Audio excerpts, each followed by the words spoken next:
Well, thank you for joining us on 24 Plus. I'm ABC 24 anchor Pepper Baker. It is a big election year, especially for Shelby County, and we are profiling key races this year, and that includes the race for Tennessee's 9th Congressional District seat. So you may personally know this candidate, or you've seen his face before. Joining me now is Tennessee State Representative Justin J. Pearson. Justin, thank you so much for being here. Thank you so much for having me, Pepper. I'm so excited. No, most definitely. So we are going to talk about your campaign for Congress, but I would be remiss if we didn't handle some timely matters first. So this week, there was a claim you made that Shelby County voters, 25% of Shelby County voters were purged from the system after a glitch with the voter registration lookup on the Secretary of State's website. I want to give you the time to kind of clear the air on how you found that out, what you did about it, and what voters need to know. Yeah, absolutely. So thank you so much for that.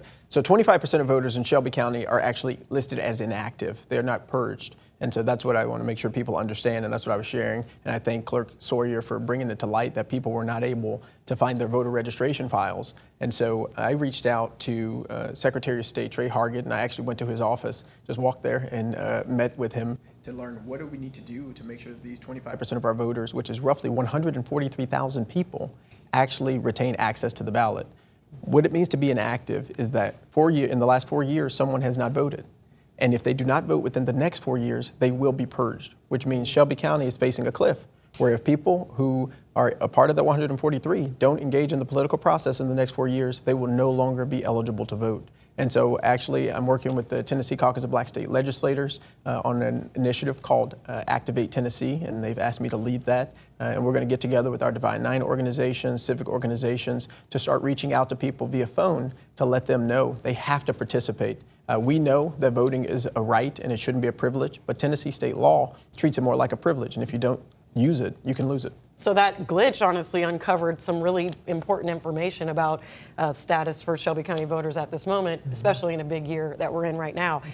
We did show that Facebook post. It was both Clerk Sawyer and your Facebook post right next to each other with the claim and whatnot. So a lot of people that I spoke with when we were trying to verify the information were a little concerned at how fast you all's initial posts spread on social media. So I just want to ask, is there any accountability on just how much influence you do have with what you put out there and the information you put out there, and just making sure everybody knows what is real and what is true and what is not? Absolutely. I mean, I have a significant platform and a lot of supporters in this district and in this community, which is why we actually did research to find out the weekend before actually this news started to happen that 25% of our voters were inactive. And so I was already working on this when the technical glitch was found by Clerk Sawyer. But what is not a glitch, and what I need people to understand, is that 25% of the people who are currently registered in Shelby County have been listed as inactive. And that was the fact that I shared in my comment, which was later turned into a post.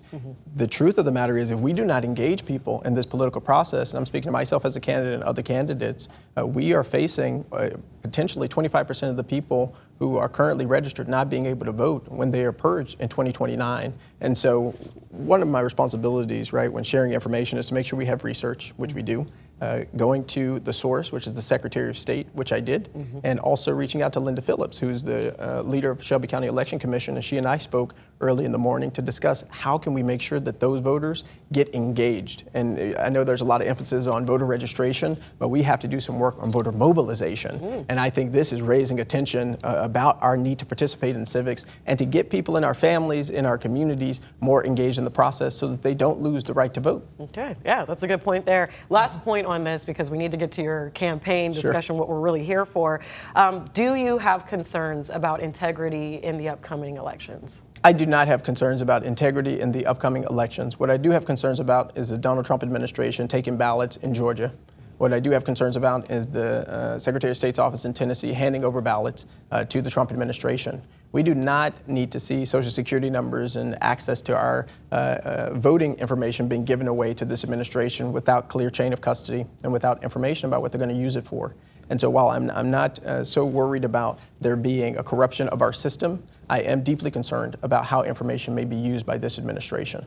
Okay. So if you looked voters in the eye, which I think we said was right there, what do you want them to know about what they need to do now ahead of that May 5th primary? That's right. So here's what you need to do now for everybody in Shelby County. Go check your voter registration first. If you have moved, which oftentimes is what leads to people being listed as inactive, update your address with the Shelby County Election Commission and go and vote. Go and use that right that so many of our ancestors fought for us to have. But also, it is the only tool that we have to fight the tyranny, to fight the injustices, and deal with the policy implications that we know are necessary to tackle poverty and the causes that we care so deeply about. So go check your registration.